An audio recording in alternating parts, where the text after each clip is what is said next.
Ahora, como os decía antes, tenemos a Mercedes de Pablo con Libertad de Expresión versus Delito de Odio.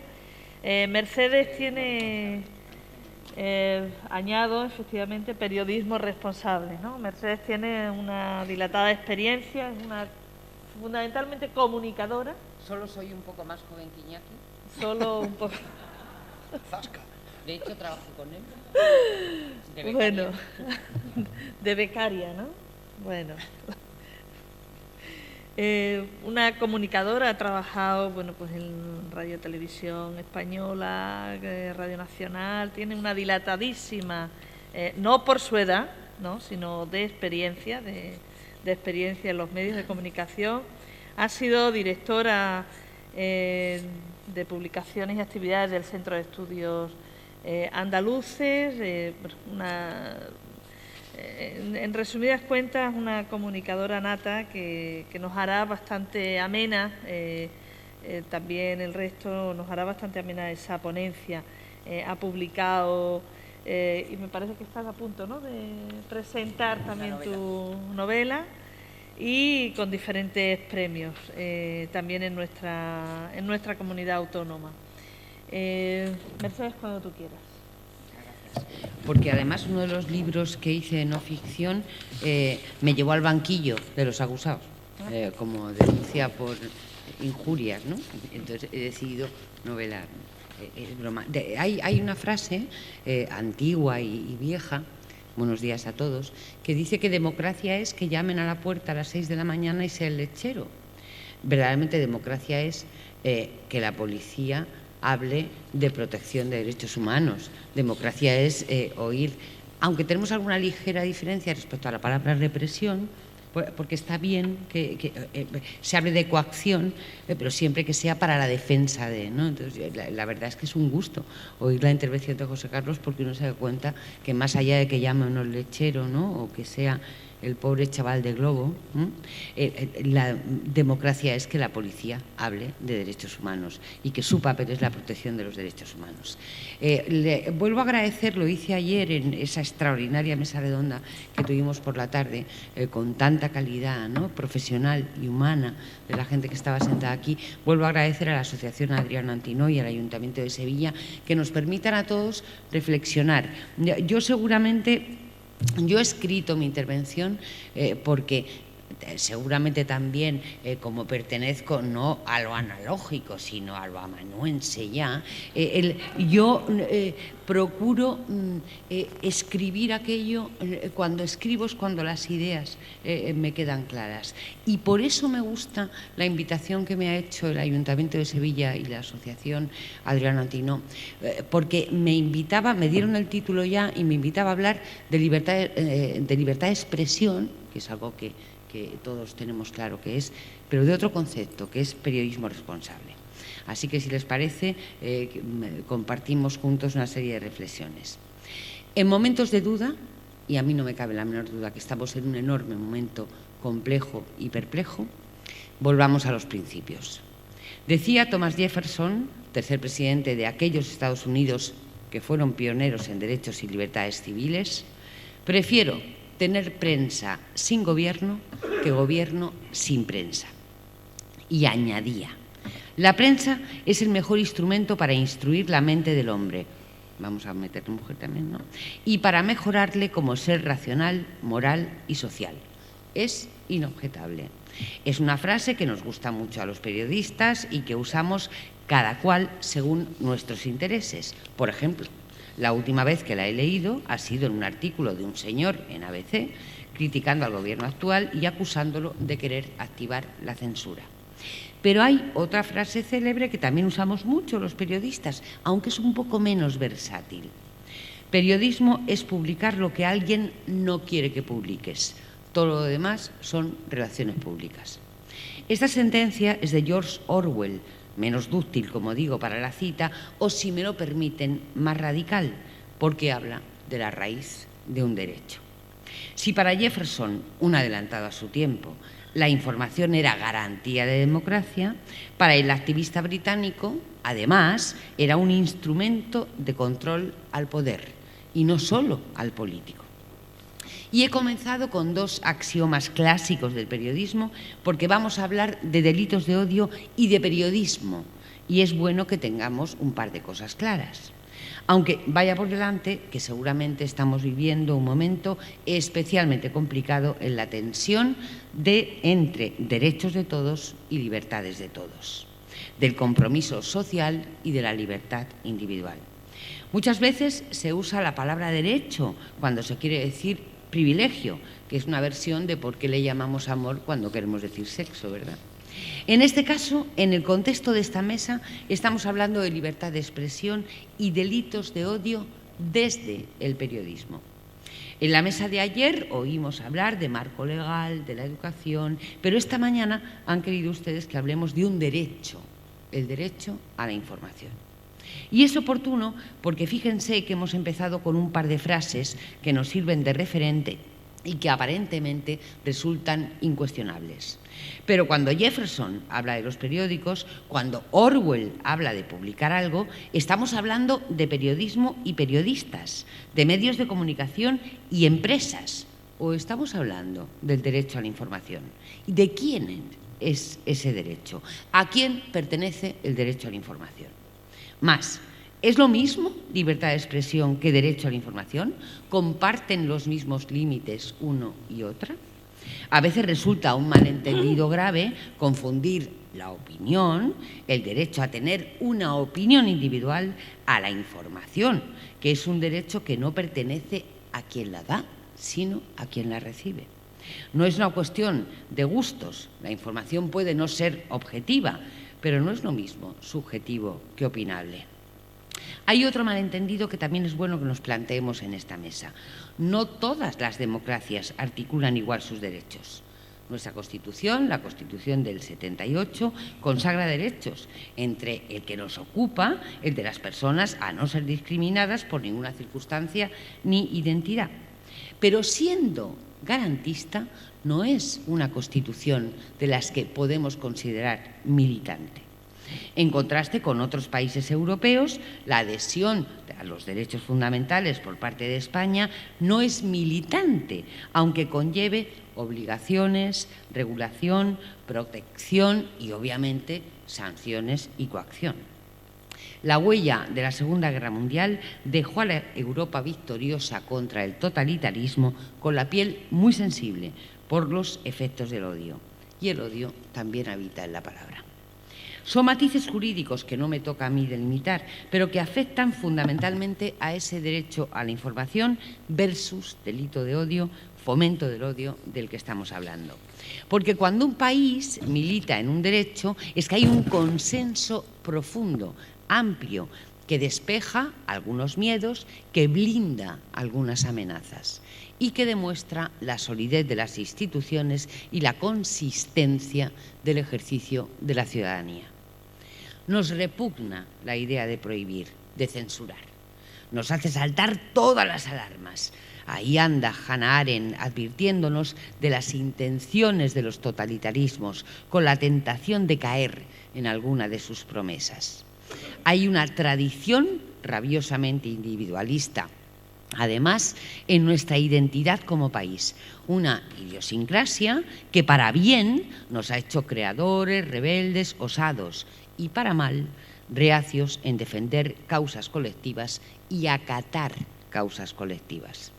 Nos sentimos Espronceda hablando de libertad, nos gustan los piratas y los mártires, pero no es con mártires como se construyen sociedades fuertes, cohesionadas, ciudadanos que consideran los derechos y las libertades como un patrimonio común. Es en este punto exacto en el que es preciso enmarcar el derecho a la información veraz e independiente, como una cualidad democrática que nos compete a todos y no solo a quienes ejercemos esa profesión. No es tan difícil, es algo que tenemos claro con la salud o con la educación. La salud pública no es de los sanitarios, ni la educación de los enseñantes. El derecho a la información no es periodismo, pero sin periodismo, sin medios de comunicación, ese derecho no existe. En la mesa de ayer se habló de la tensión entre derechos, entre libertades personales y derechos colectivos. Y se habló desde la ley, que es la protección ineludible a la que debemos acogernos todos. Una ley que emana de una Constitución, como ya he dicho, y que hace confluir el interés general. Es decir, intenta resolver la garantía de la libertad de expresión con la garantía del derecho a no ser perseguido, discriminado, odiado. ¿Odiado? Permitan que recordemos algo. Lo vuelvo a decir, lo dije ayer. Odiar no es un delito, pero el odio puede ser la motivación de un delito. Y, por tanto, incitar al odio puede ser, aparte de una actitud despreciable, punible, en la medida que se considere como causa. Ayer oímos la importancia de considerarse agravante. Pero reconozcamos transitar por una línea muy delicada, muy frágil. Desde el respeto y la protección de la diversidad no podemos aplaudir una sociedad que use la ley de forma restrictiva, que castigue el pensamiento. Porque muchas veces saltarse la moral dominante ha sido el gran pecado de los que ahora estamos defendiendo. Cuidado con escribir cuestiones morales, porque todo el mundo cree que la única moral buena es la suya propia. Dicho lo cual, y asumido que ni la censura previa ni la persecución de las ideas son soluciones democráticas que coincidan con el respeto a los demás, que es lo que defendemos cuando hablamos de evitar el odio, las humillaciones, el señalamiento, la vulnerabilidad y la estigmatización social, efectivamente tenemos un problema con los medios de comunicación. Los convencionales y aquellos que nos ha proporcionado la tecnología y de la que nos ha hablado tanto el comisario, ¿no?, y tan certeramente. Las empresas y la red, la opinión publicada y la tuiteada. Yo no sé dónde tenemos mayor problema ahora mismo, o en los dos. He hecho mucho énfasis en la idea del derecho a la información y más que la libertad de expresión, porque creo que debemos aceptar dos postulados básicos. La creación, la ficción, es absolutamente libre, por repugnante que nos pueda parecer su contenido, con la excepción de aquello que afecte al honor personal o la dignidad de algunas personas. El derecho al honor, que es el límite que marca la Constitución, y de ahí nuestro marco jurídico, es personal, de manera que solo se ejerce de forma individual, no colectiva. Aunque hay un derecho al honor de los grupos, como ayer oímos hablar, y yo creo que esta mañana vamos a ir a hablar, ¿no? Pero hay que tener mucho cuidado cuando hablamos de libertad de expresión y derecho de información de la ofensa. Cada uno tiene un nivel de ofensa. Mejor que pactemos todos aquello que, aunque nos ofenda en alguna convicción, deba existir, porque lo contrario, ocultarlo, censurarlo, nos define, nos convierte en una sociedad inquisidora. Ayer, de refilón, apareció la ofensa a los sentimientos religiosos, ¿no? Yo siempre he pensado que no es bueno que en nuestro ordenamiento jurídico exista el delito a la ofensa al pensamiento religioso. No es bueno desde el absoluto respeto, porque entonces, ¿dónde queda la ofensa al pensamiento científico? Aquellas personas que tengan una mente racional, empírica, científica y que solo crean en lo demostrable, desde Darwin a Newton, pasando por Stephen Hawking, ¿verdad? Esas personas podrían considerarse también ofendidas cuando oyen una serie de cosas. Luego, todo esto significa, hablaba ayer tan interesantemente, ¿no?, Blanca, del pacto social sexual. El pacto social de las libertades, el pacto social de la libertad de expresión, yo creo que debemos renovarlo. Y no solamente porque estemos utilizando formatos distintos, sino porque en momentos complejos hay que volver a los principios. Y yo creo que debemos revisar los principios.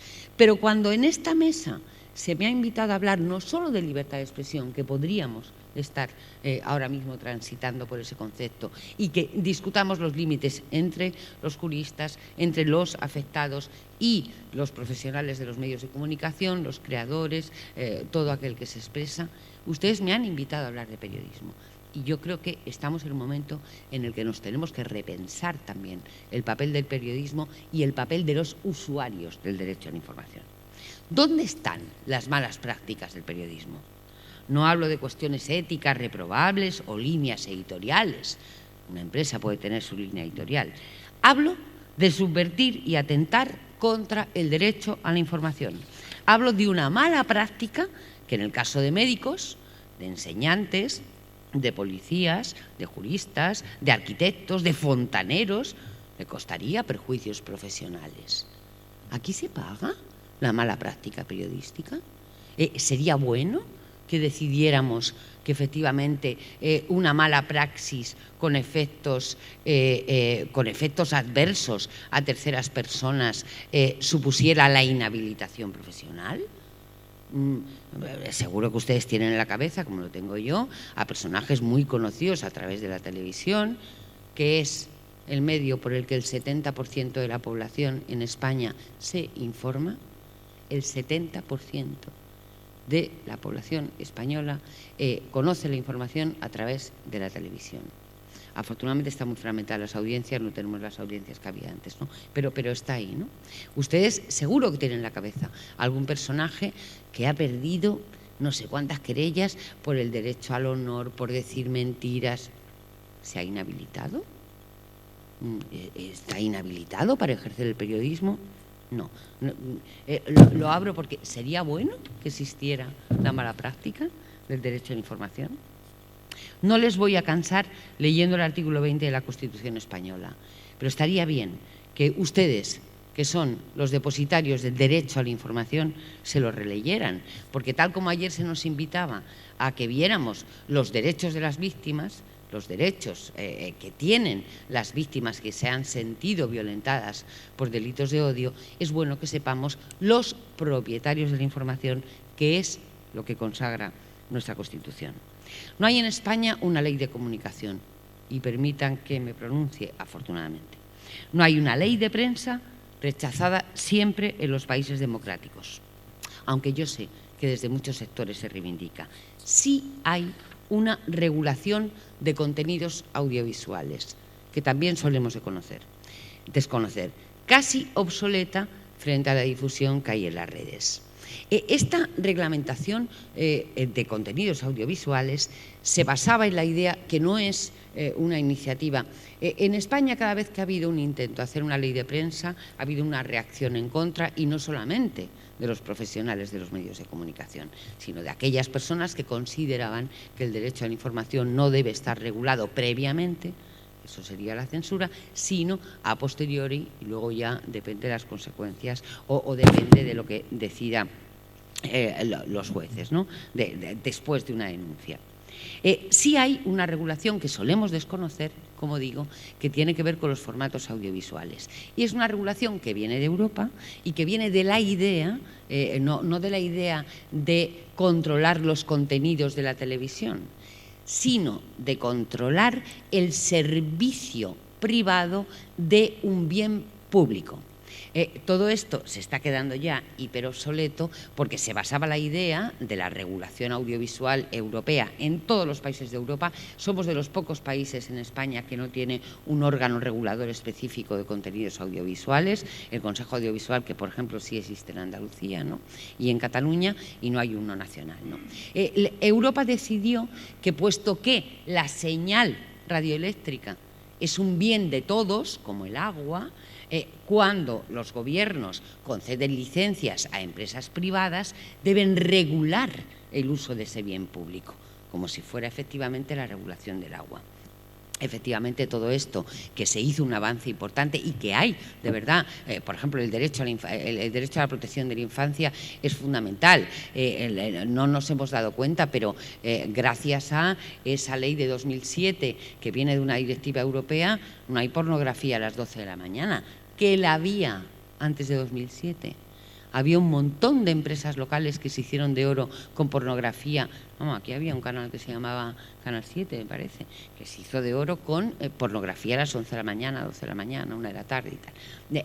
Hay un marco de protección a los menores, hay un marco de no incitación a la violencia, etcétera, etcétera. Solo en contenidos audiovisuales, no tanto en prensa escrita.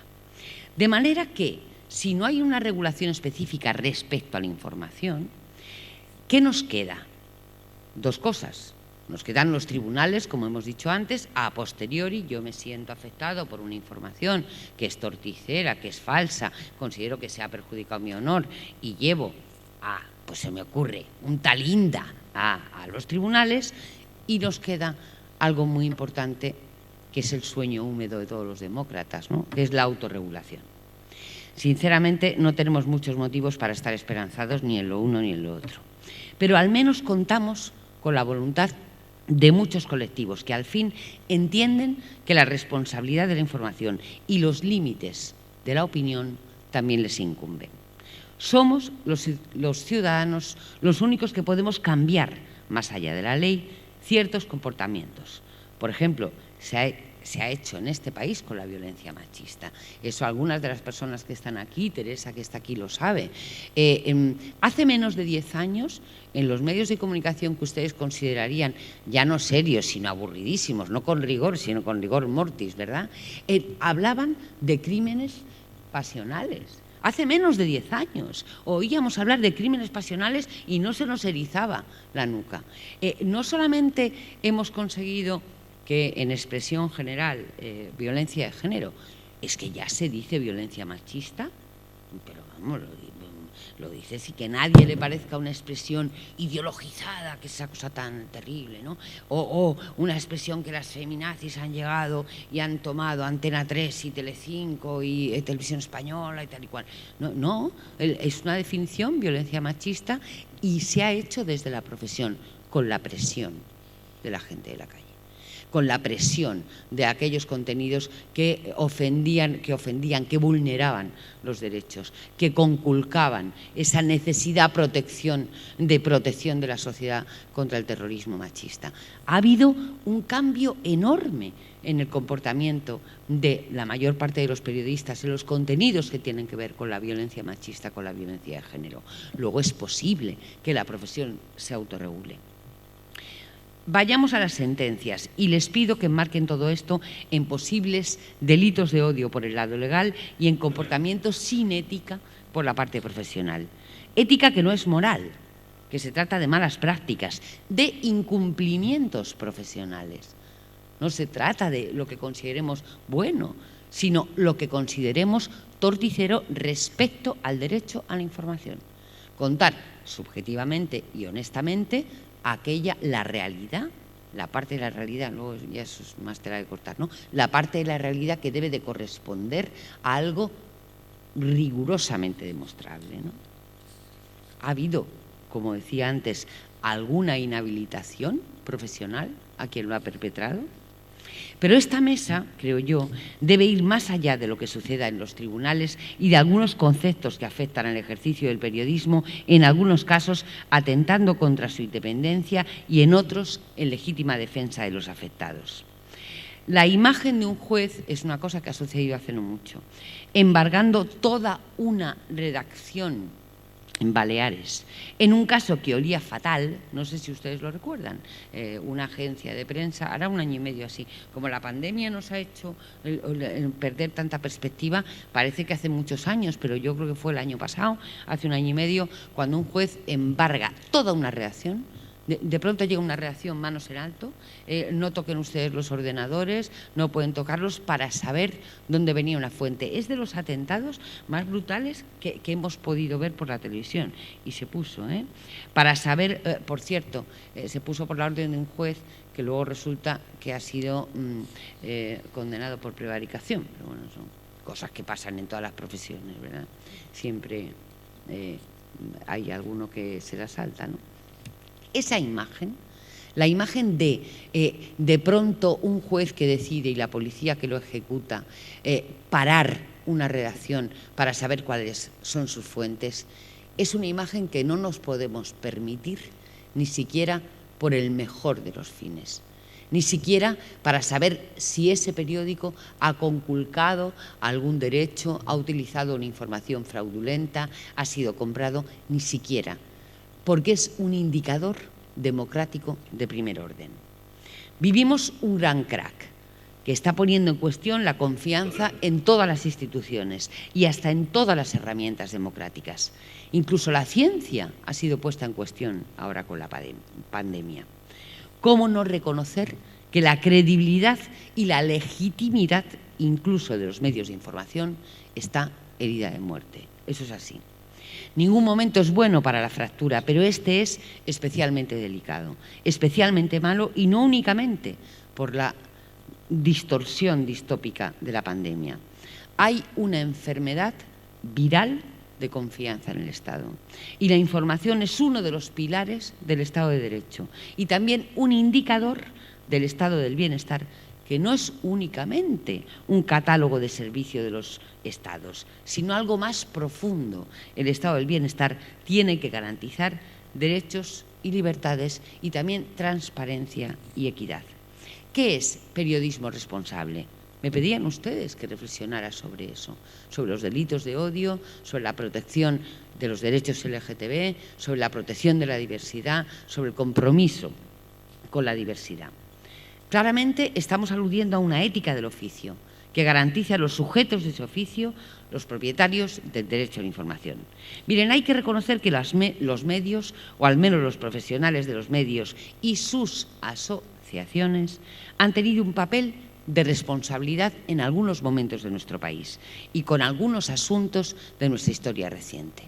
Tal vez sea el momento, desde los colectivos LGTBI, desde la ciudadanía que compra periódicos, asiste a redes, ve televisiones, se engancha a canales YouTube, desde la ciudadanía se le exija a los medios ese compromiso. Y especialmente lo que afecta a libertades civiles y a derechos.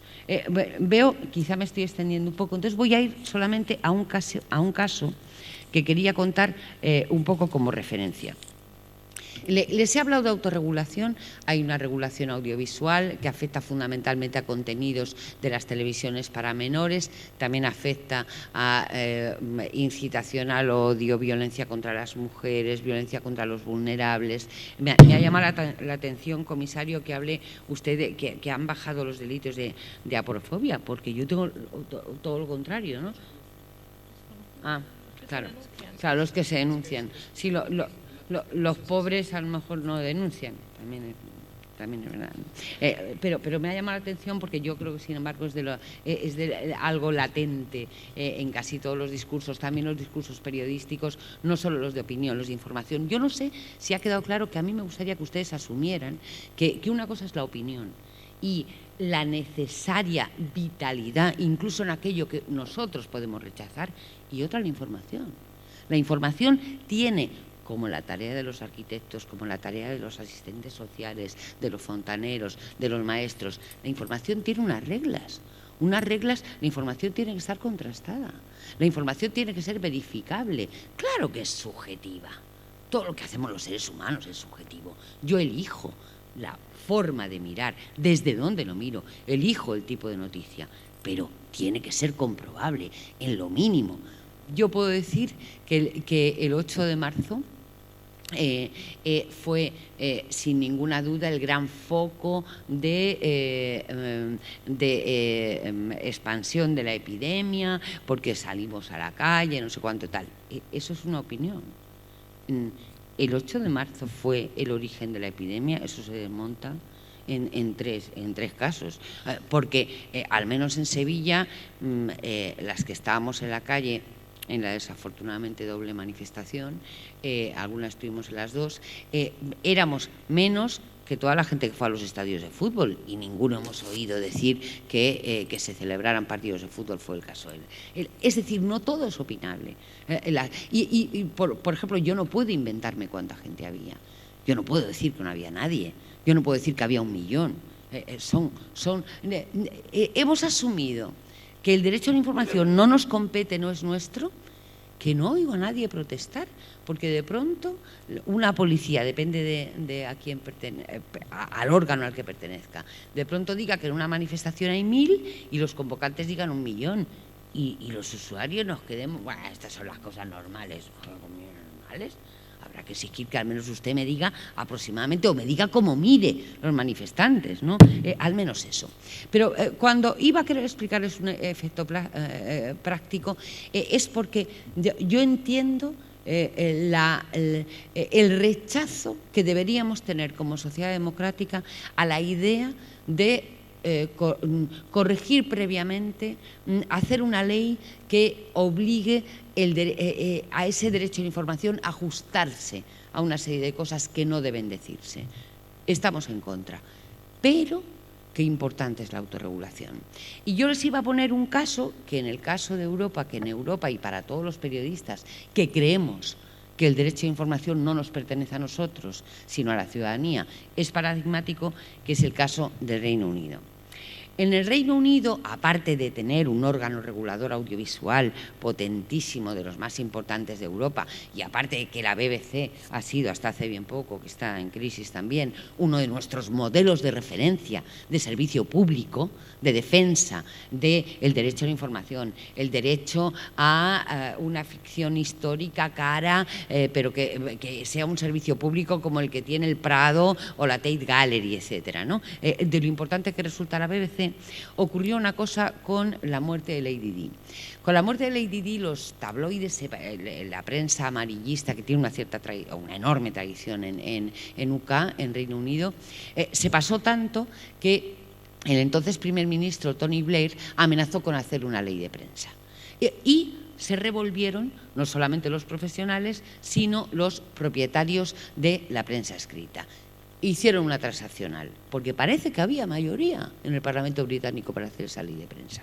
Y ofrecieron crear una asociación que se llama Press Complaint Commission, Comisión de Quejas, que financiaban los medios de comunicación. Imaginan ustedes aquí, de prensa escrita, imaginan ustedes aquí El Mundo, el ABC, el extinto Correo, El País, etcétera, financiando una organización con su dinero a la que el Gobierno le da capacidad sancionadora.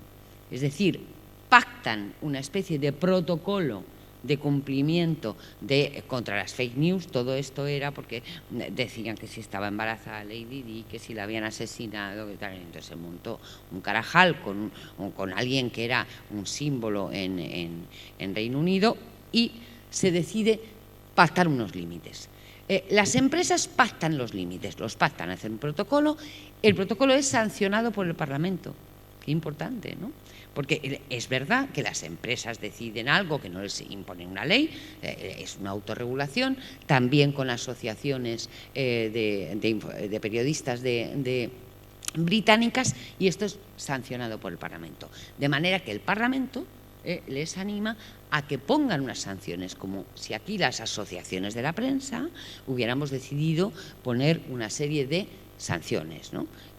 Pues efectivamente, en vez de la Asociación de la Prensa de Sevilla, cuyo papel, por cierto, en la defensa de los derechos y libertades es bastante notable de un tiempo a esta parte, me siento bastante orgullosa de la Asociación de la Prensa de Sevilla, la verdad, como si la Asociación de la Prensa de Sevilla tuviera capacidad sancionadora. Bueno, pues sanciono a tal periodista o a tal empresa.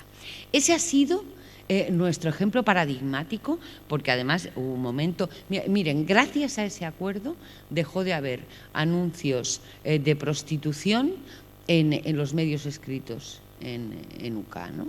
Gracias a ese acuerdo, no fue una ley. Qué gran salud democrática, ¿no? Que decidimos todos que no hace falta que usted me lo imponga por la ley. Yo comprendo que forma parte de mi ejercicio profesional, ¿no? Bueno, pues yo, toda ufana, de verdad que me quedé, en la época en la que estuve en el Consejo Audiovisual, estaba encantada, trajimos varias veces a profesionales que trabajaban allí y había una serie de sentencias que daban tanta sensación de salud democrática. Pues preparándome esto, pues entró en crisis. Pues resulta que se la han tenido que cargar, hubo un escandalazo brutal.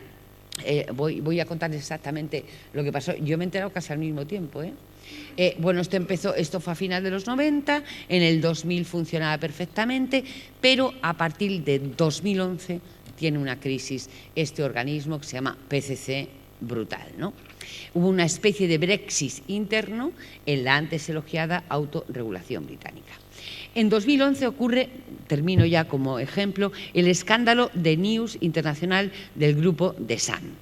Habían pinchado los teléfonos de políticos, actores y famosos, entre los que se encontraban el viceprimer ministro, recuerdan, John Prescott, el alcalde de Londres, que se llamaba Boris Johnson, ¿verdad?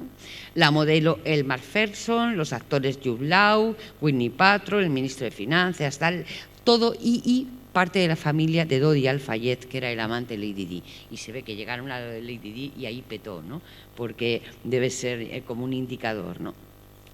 Hay tal carajal que esta organización, que como digo estaba financiada por todos los medios de comunicación y asociaciones profesionales, peta y hace un informe tan absolutamente falto de realidad que deja de tener credibilidad y empieza a ser atacado por todas partes.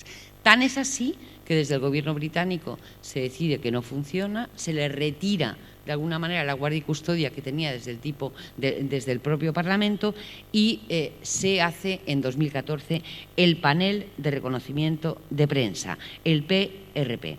Fue creado el 3 de noviembre por lo que aquí sería un Real Decreto, que es la Real Carta sobre la autorregulación de la prensa. Es una carta que nace directamente de la monarquía británica, que sí tiene capacidad de hacer ese tipo de cartas reales, ¿no? La función del PRP es realizar actividades relacionadas con el reconocimiento de los reguladores de prensa. Pero, en el fondo, es un fracaso. Esa carta es un decreto que regula, como podría ser una ley de prensa, no del todo, no entra en la responsabilidad, entra más en delitos de injurias, etcétera, etcétera, y por lo tanto supone el fracaso, y yo lo lamento profundamente, de la autorregulación. He traído este ejemplo porque yo creo que sería bueno. Yo hasta hace poco, como digo, creo que estamos en un momento de enorme complejidad en el que tenemos que repensarnos y repactarnos casi todo, ¿no? Yo he sido muy defensora que ustedes, los ciudadanos, nos obliguen a nosotros y obliguen sobre todo a los dueños de los medios de comunicación. Y en otro momento, si quieren, hablamos de la responsabilidad de los medios públicos, que oigo poco.